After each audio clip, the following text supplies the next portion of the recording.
Welcome in, my dears. Oyasumi or sweet dreams wherever you are. Welcome into Somnium. And tonight we will continue with our reading sessions. I like to give that 10 minutes in the beginning of stream to allow us all to settle into our places before we get to relax for the evening. So, if you checked out the description box, we will be reading The Jolly Corner by Henry James, and I really like these sort of finds within the literary world where horror is not always something that resides outside of us. Sometimes it is the things within. So we're going to enjoy this reading. This is a bit longer of a read, so we probably will finish this over the next week or so, as I've been only reading about an hour before I start to feel like I need to go rest. I've had several weeks of just a lot of compounding things that have made my pain very bad, to the point of it hurts for my little hands to hold a book. Hello, dear. No game today, only reading. That's okay. I've been trying to pace myself, and I actually had a little, well, quickly off topic before we get into reading, but I had a conversation today with my psychiatrist, and we were discussing my agoraphobia. So I'll probably be trying a new medication soon that will hopefully help me. And if not, then I guess that's okay. But better to try to find out if there's something that can help, because it's been getting pretty bad lately. And this little corner here in Somnium that I get to share with everyone as, not just a safe place for my viewers, but it's also a safe space for myself. When I don't feel good, I can escape here and impart wisdoms, give comfort, read, and just step away from the daily life of someone living with multiple sclerosis or CPTSD and all of these sort of other things that make the world sometimes feel like a really scary place. So, and I know also sometimes it's very hard for me to hide how I'm feeling, even in my voice. So, I think that's kind of appropriate for reading these horror stories. I don't necessarily have to sound too chipper. But yes, if you do hear the strain in my voice, it is solely due to the amount of pain that I'm carrying in my body right now, and it's not dissipating. So we're going to escape in a book, which is one of my favorite things to do. So whether you come back and you get to enjoy this as a nice audible book, or if you are present here with us in this very moment, I send my gratitude through the ethers. And I'm always so very thankful for each listener, each viewer, even those who only stop by for a moment. Thank you for joining me in my world. Thank you for listening to my voice and enjoying these stories with me. I really mainly wanted to be a reading channel, but I do struggle with reading due to some of my chronic disorders, so I do sometimes feel a little self-conscious about it, but I'm going to power through that either way because why not? What do you have to lose but to try? So, we're not going to go through our full body brain scan. Sorry, we're not going to go through our full body scan meditation tonight. We're just going to roll right into reading. So I hope that you have your warm beverage of choice. Mine tonight is a sleepy time tea again. I hope that you are comfortable wherever you are. Please dim your lighting. Get comfortable in your chair or your bed if you're laying down for the evening. And just allow yourself to relax into the sound of my voice. And this story is a bit about introspection. So I do hope that you ponder just a little tonight about your jolly corner. You can do brain scans. I will hit you up when I have to pay out of pocket for an MRI. I'm brain scanning through the ether now. I wish I could have done my own brain scan. I would have found out that I was so sick quite some time ago. But I hope that the audio sounds good. I hope you can hear the rain in the background because we do want that nice rain effect to help lull into the deep dark night. There should be a full moon upon us here soon, so if you are able to see her tonight in all her glory, I hope that you're enjoying the view. Scan those brains and tell me how to fix it. Fix it, Felix. Yes, that's good. Very well. And I will not forget our goodnight kiss. So get cozied up, my dears, and let us begin this journey. Welcome to the reading of The Jolly Corner by Henry James. Chapter 1. Everyone asks me, I think of everything, said Spencer Brendan, and I make answer as I can, begging or dodging the question, putting them off with any nonsense. It wouldn't matter to any of them really, he went on, for even were it possible to meet in that stand and deliver way so silly a demand on so big a subject, my thoughts would still be almost altogether about something that concerns only myself. He was talking to Miss Staverton, Miss Staverton, with whom for a couple of months now he had availed himself of every possible occasion to talk. This disposition and this resource, this comfort and support, as the situation in fact presented itself, having promptly enough taken the first place in the considerable array of rather unattenuated surprises attending his so strangely belated return to America. Everything was somehow a surprise, and that might be natural when one had so long and so consistently neglected everything, taken pains to give surprises so much margin for play.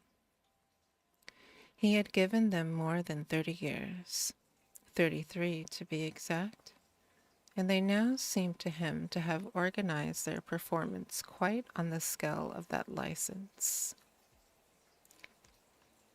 He had been 23 on leaving New York.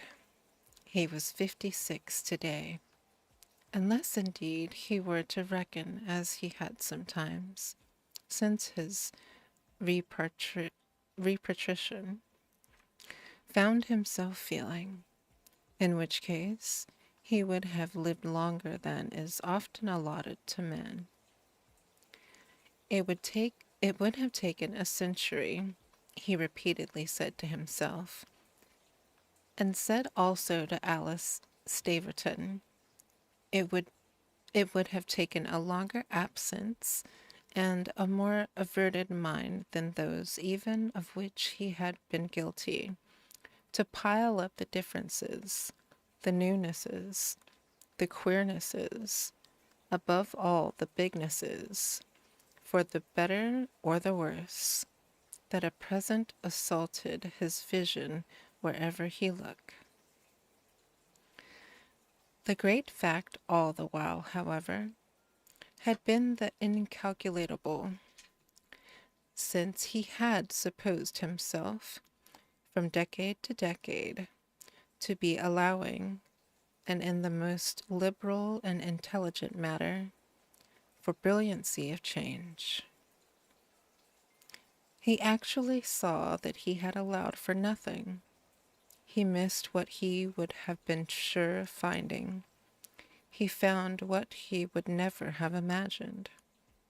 Proportions and values were upside down. The ugly thing he had expected, the ugly things of his far-away youth, when he had too promptly waked up to a sense of the ugly, these uncanny phenomena placed him rather, as in happened, under the charm, whereas the swagger things, the modern, the monstrous, the famous things, those he had more particularly, like thousands of ingenuous inquiries every year, come over to see, were exactly his sources of dismay. They were so many set traps for displeasure, above all for reaction, of which his restless tread was consistently pressing the spring. It was interesting, doubtless, the whole show, but it would have been too disconcerting hadn't a certain finer truth saved the situation. He had distinctly not, in this steadier light, come over all for the monstrosities. He had come, not only in the last analyses, but quite on the face of the act, under an impulse with which they had nothing to do. He had come, putting the thing pompously, to look at his property, which he had thus for a third of a century not been within 4,000 miles of, or, expressing it less sordidly, he had yielded to the humor of seeing again his house on the jolly corner, as he usually, and quite fondly, described it. Sorry.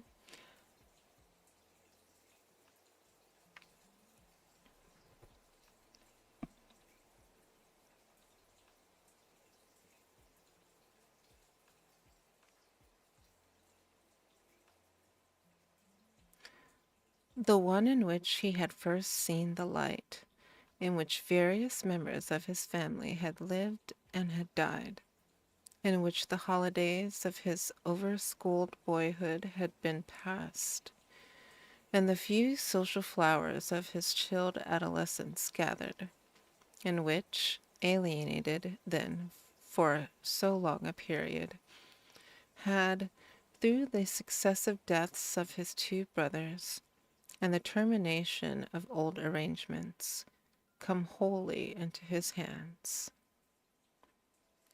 He was the owner of another, not quite so good, the jolly corner having been, from far back, superlatively extended and consecrated, and the value of the pair represented his main capital, with an income consisting, in these later years, of their respective rents which, thanks precisely to their original excellent type, had never been depressingly low.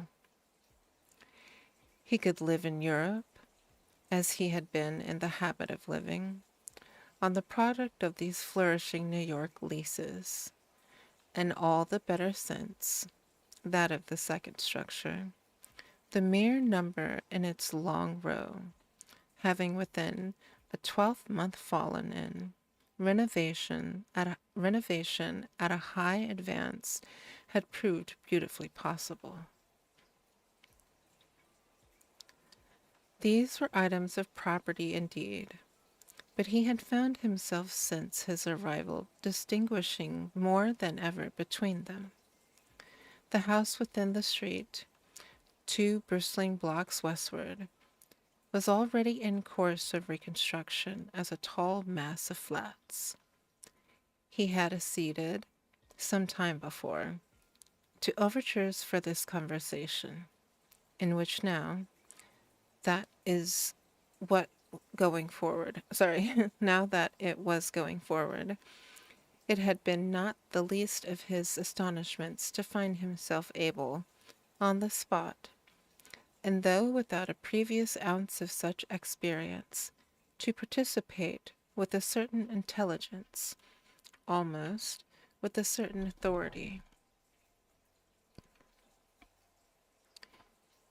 He had lived his life with a certain intelligence, almost with a certain, authority. He had lived his life with his back so turned to such concerns, and his face addressed to those of so different in order, that he scarce knew what to make of this lively stir. In a compartment of his mind, page, no, never yet penetrated, of a capacity for business and a sense for construction.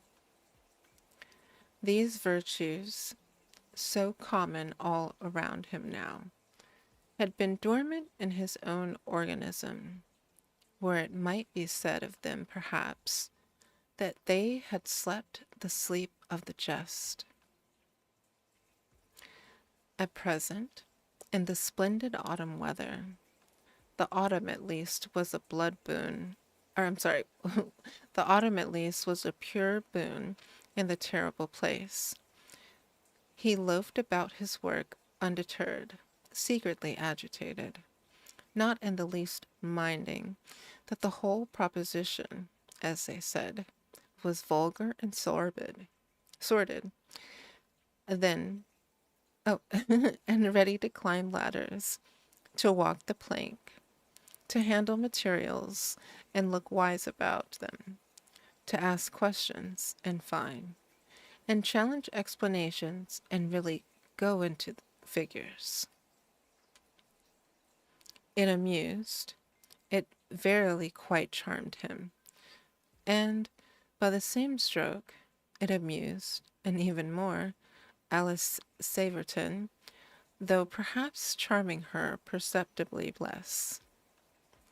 She wasn't, however, going to be better off for it, as he was, and so astonishingly much.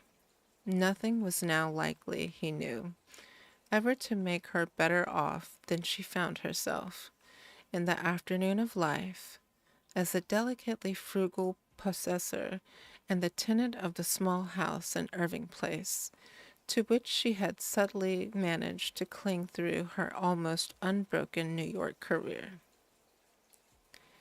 If he knew the way to it now better than to any other address among the dreadful multiplied numberings which seemed to him to reduce the whole place to some vast ledger page, overgrown, fantastic, of ruled and criss-crossing lines and figures.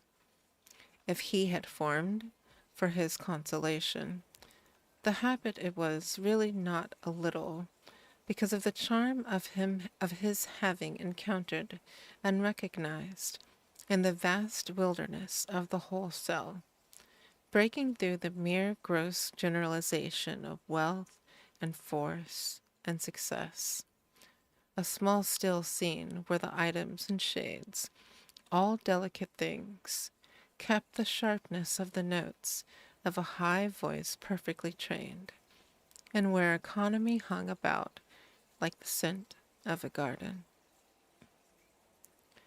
His old friend lived with one maid and herself, dusted her relics, and trimmed her lamps, and polished her silver.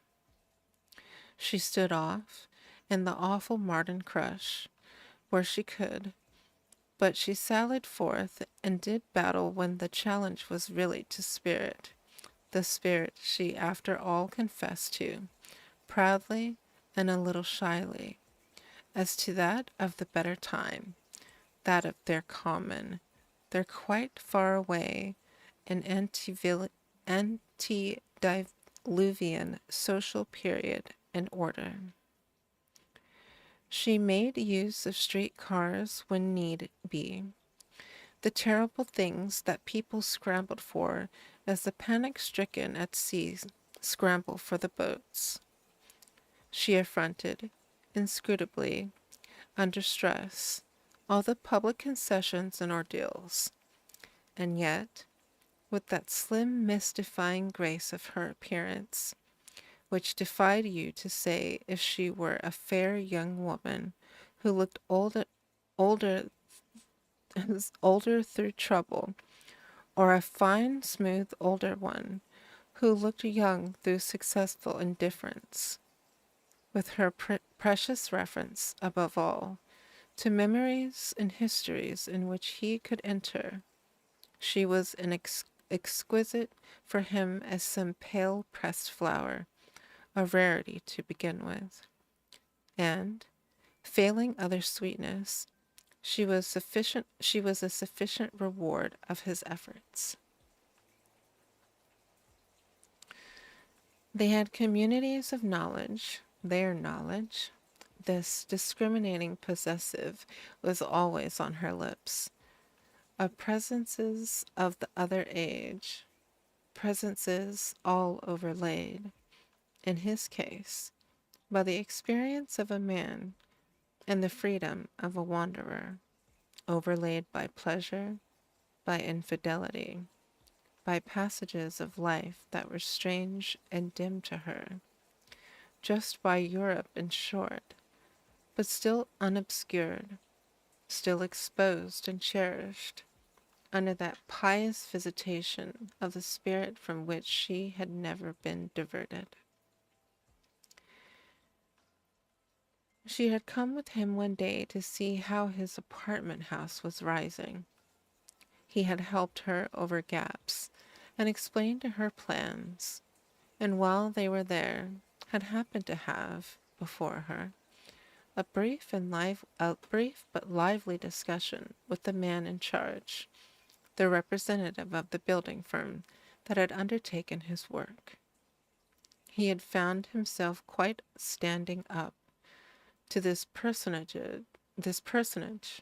over a failure on the latter's part to observe some detail of one of their noted conditions, and had so lucidly argued his case that, besides ever so prettily flushing at the time, for sympathy in his triumph, she had afterwards said to him, though to a slightly greater effect of irony, that he had clearly far too many years neglected a real gift.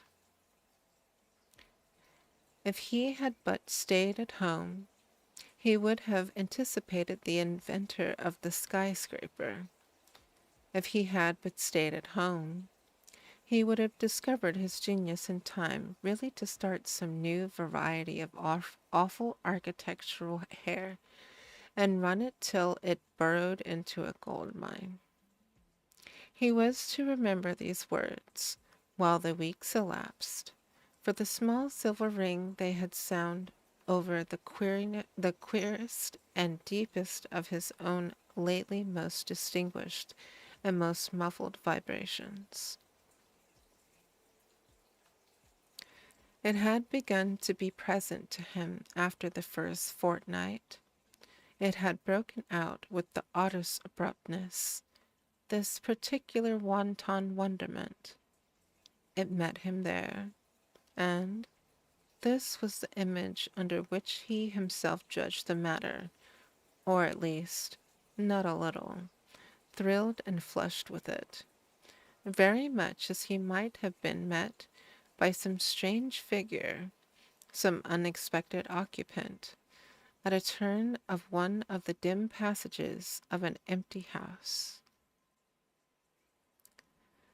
The quaint analogy quite hauntingly remained with him, when he didn't indeed rather improve it by a still intenser form, that of his opening a door behind which he would have made sure of finding nothing, a door into a room shuttered and void, and yet so coming, with a great suppressed start, on some quite erect confronting presence, something planted in the middle of the place and facing him through the dusk.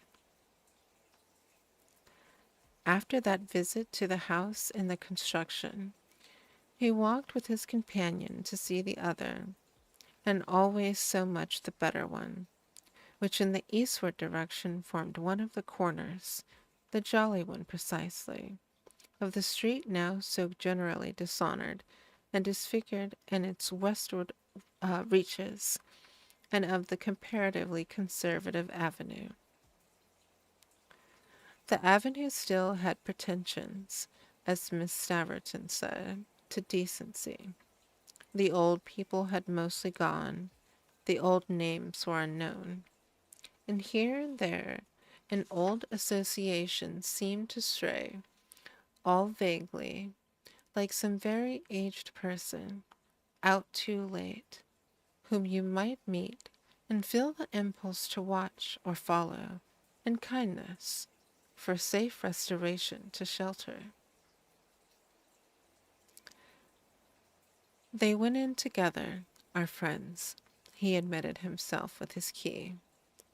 As he kept no one there, he explained, preferring, for his reasons, to leave the place empty, under a simple arrangement with a good woman living in the neighborhood, and who came for a daily hour to open windows and dust and sweep.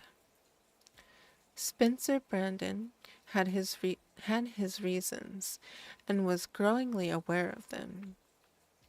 They seemed to him better each time he was there, though he didn't name them all to his companion, any more than he told her as yet how quite absurdly often, he himself came. He only let her see for the present, while they walked through the great blank rooms, that absolute vacancy reigned in that, from top to bottom, there was nothing but Miss Molden's broomstick in a corner to tempt the burglar. Mrs. Molden was then on the premise, and she loquaciously attended the visitors, preceding them from room to room, and pushing back shutters and throwing up sashes, all to show them, as she remarked, how little there was to see. There was little indeed to see in the great gaunt shell, where the main dispositions and the general apportionment of space, and the style of an age of ampler allowances, had nevertheless, for its master, their honest pleading message, affecting him as some good old servants, some long-time retainers appeal for a character, or even for a retiring pension. Yet it was also a remark of Mrs. Molden's that, glad as she was to oblige him by her noonday round, there was a request she gently hoped he would never make of her. If he should wish for her for any reason to come in after dark, she would just tell him, if he pleased, that he must ask it of somebody else.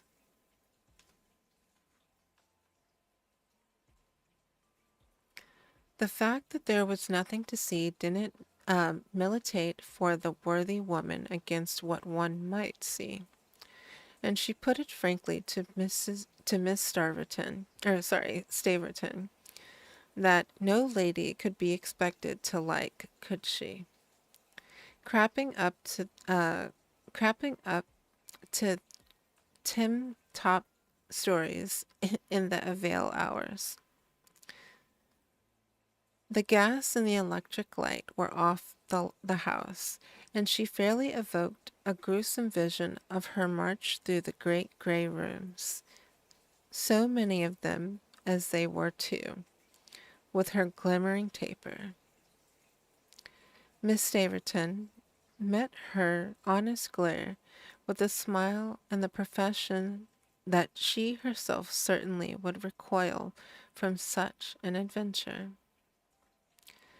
Spencer Brandon meanwhile held his peace for the moment. The question of the evil hours in his old home had already become too grave for him. He had begun some time since to crepe, and he knew just why a pocket of candles addressed to him, or addressed to that pursuit, had been stowed by his own hand 3 weeks before, at the back of a drawer on the fine old sideboard that occupied, as a fixture, the deep recesses in the dining room. Just now, he laughed at his companions, quickly, however, changing the subject, for the reason that, in the first place, his laugh struck him even at that moment as starting the odd echo, the conscious human resonance. He scarce knew how to qualify it. The sounds made while he was there alone sent back to his ear or his fancy, and that, in the second, he imagined Alice Staverton for the instant on the point of asking him, with the divination, if he ever so proud. There were divinations he was prepared for, and he had at all events averted inquiry by the time Mrs. Maldon had left them, passing on to other parts. There was happily enough to say, on some consecrated spot, that could be said freely and fairly, so that a whole train of declarations were precipitated by his friend's having her by his friend's having herself broken out after a yearning look around. But I hope you don't mean that they want you to pull this to pieces. His answer came promptly, with his reawakened wrath. It was, of course, exactly what they wanted, and what they were at him for, daily, with the iteration of people who couldn't for their life understand a man's liability to decent feelings. He had found the place, just as it stood, and beyond what he could express, an interest and a joy.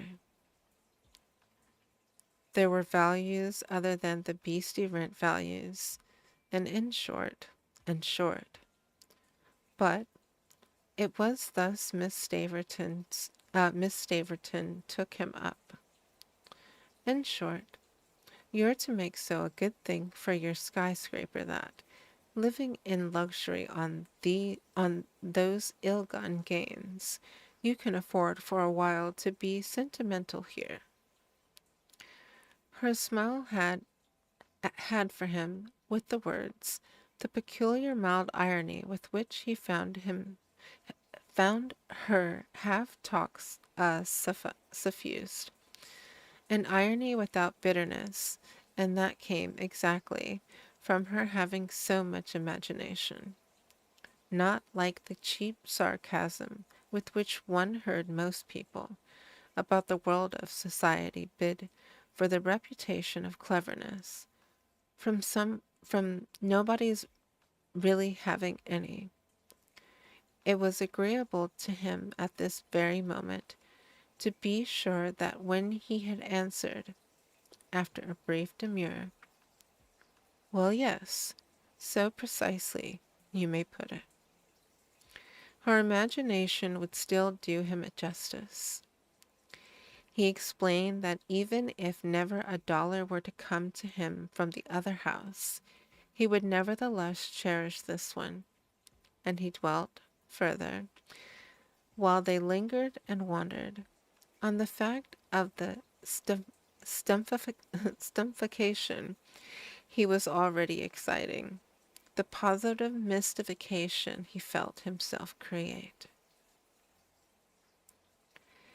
He spoke of the value of all he read into the mere sight of the walls, mere shapes of the rooms, mere sounds of the floors, mere feel in his hand of the old silver-plated knobs of the several mahogany doors, which suggested the pressure of the palms of the dead, the 70 years of the past, in fine, that these things represented, the annals of nearly 3 generations, counting his grandfather's, the one that had ended there, and the impalpable ashes of his long extinct youth, afloat in the very air like microscopic motes.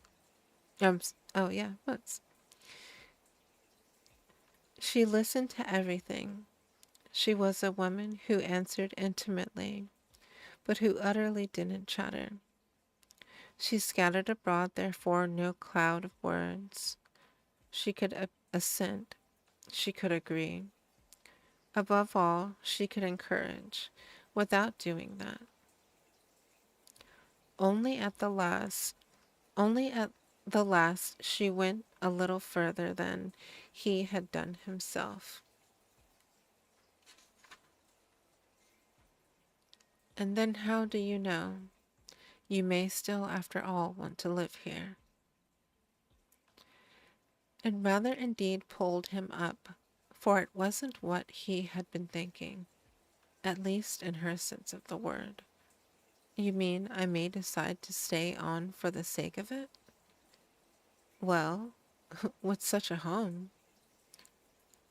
But quite beautifully, she had too much tact to dot so monstrous an I, and it was precisely an illustration of the way she didn't rattle. How could anyone, of any wit, insist on anyone else's wanting to live in New York? Oh, he said, I might have lived here, since I had my opportunity early in life. I might have put in here all these years. Then everything would have been different enough, and, I dare say, funny enough. But that's another matter. And then the beauty of it, I mean of my perversity, of my refusal to agree to a deal, is just in the total absence of a reason. Don't you see that if I had a reason about the matter of of about the matter at all, it would have to be the other way, and would then be inevitably a reason of dollars. There are no reasons here but of dollars. Let us therefore have none whatsoever, not the ghost of one.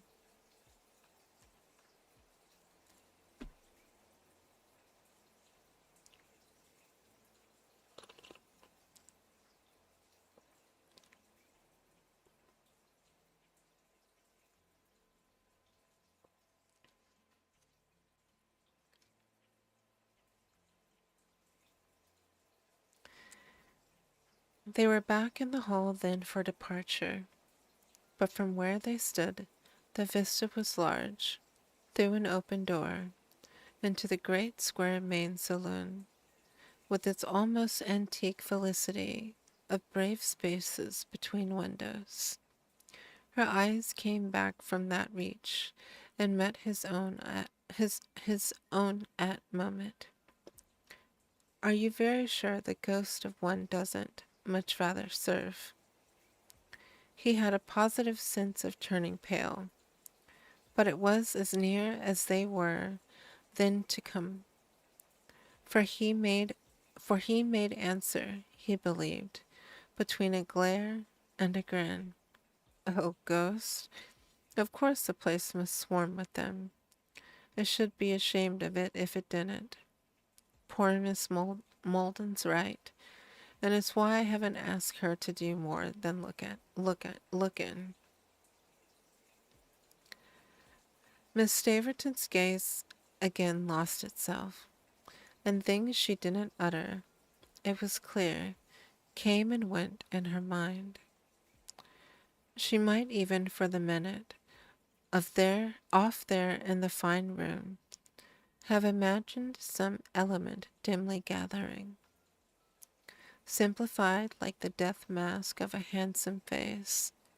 It perhaps produced for her just then an effect akin to the stir of an expression in the set commemorative plaster. Yet, whatever her impression may have been, she produced instead a vague platitude. Well, if it were only furnished and lived in. She appeared to imply that in case it is being still furnished, he might have been a little less opposed to the idea of a return. But she passed straight into the vestibule, as if to leave her words behind her. In the next moment he had opened the house door and was standing with her on the steps. He closed the door, and while he repocketed his key, looking up and down, they took in the comparatively harsh actuality of the avenue, which reminded him of the assault of the outer light of the desert on the traveler emerging from an Egyptian tomb. But he risked before they stepped into the street his gathered answer to her speech. For me it is lived in. For me it is furnished. At which it was easy for her to sigh. Ah, yes, all vaguely and discreetly, since his parents and his favorite sister, to say nothing of other kin in numbers, had run their course and met their end there. That represented, within the walls, ineffaceable life. It was a few days after that, during an hour passed with her again, he had expressed his impatience of the too flattering curiosity among the people he met about his appreciation of New York. He had arrived at none at all that was socially producible, and as for that matter of his thinking the better or the worse of anything there, he was wholly taken up with one subject of thought. It was mere vain egoism, and it was moreover, if she liked, a morbid obsession. He found all things come back to the question of what he personally might have been, how he might have led his life and turned out, if he had not so, on the outset, given it up. And confessing for the first time to the intensity within him of this absurd speculation, which but proved also, no doubt, the habit of too selfishly thinking, he affirmed the impotence there of any other source of interest, any other native appeal. What would it have made of me? What would it have made of me? I keep forever wondering, all idiot, I can't even say it, idiot, hmm,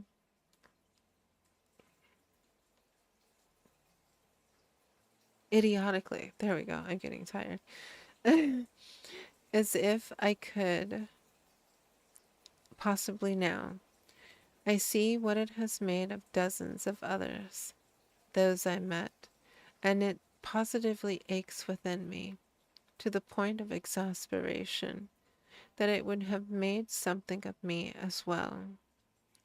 Only I can't make out what, and the worries of it, the small rage of curiosity never to be satisfied, brings back what I remember to have felt once or twice, after judging best for a reason to burn some important letter unopened. I've been sorry. I've hated it. I've never known what it was in the letter. You may of course say it was a trifle. I don't say it's a trifle, Miss Staverton gravely interrupted. She was seated by her fire, and before her on his feet. Oh, sorry. She was seated by her fire, and before her, on his feet and restless, he turned to and fro between the intensity of his idea and a fitful and unseeing inspection, though his single or through his single eyeglass on the dear little old objects on her chimney piece. Her interruption made him for an instant look at her harder. I shouldn't care if you did. He laughed, however. And it's only a figure at any rate, for the way I now feel, not to have followed my perverse young course, and almost in the teeth of my father's curse, as I may say, not to have kept it up so, over there, from that day to this, without a doubt or a pang, not above all to have it liked, to have it loved, so much loved, no doubt, with such an abysmal conceit of my own preference. Some variation from that, I say, must have produced some different effect for my life and for my form. I should have stuck here, if it had been possible, and I was too young, at 23, to judge, pour dessous, whether it were possible. If I had waited, I might have been, I might have, I might have seen it was, and then I might have been, by staying here, something nearer to one of these types who have been so hammered, so hard, and made so keen of their conditions.